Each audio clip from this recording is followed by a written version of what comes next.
চলতি টি-20 বিশ্বকাপ এবং 2027 সালের এক দিবসীয় বিশ্বকাপের উপর নির্ভর করবে গৌতম গম্ভীরের ভাগ্য। এই দুটি আসরে ভারতীয় দল সফল হলে 2028 সালের অলিম্পিক পর্যন্ত ভারতীয় কোচের দায়িত্ব থাকবে গৌতম গম্ভীরের উপর। 2023 সালে ঘরের মাটিতে একদিবসীয় বিশ্বকাপ হাতছাড়া হয়েছিল ভারতীয় দলে।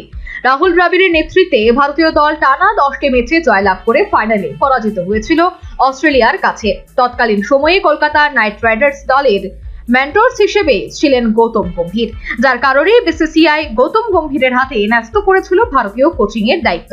কিন্তু বিগত 2 বছরে গৌতম গম্ভীরের প্রশিক্ষণে ভারতীয় দল শুধুমাত্র একটি আসরে চ্যাম্পিয়ন হয়েছিল। পাশাপাশি নিউজিল্যান্ডের বিরুদ্ধেও হাতছাড়া করেছিলেন সিরিজ ভারতীয় দল। ফলে প্রশ্ন উঠতে শুরু করেছিল কতটুকু আস্থা রাখা যাবে গম্ভীরের উপর ভারতীয় দলের আগামী আসরগুলি নিয়ে।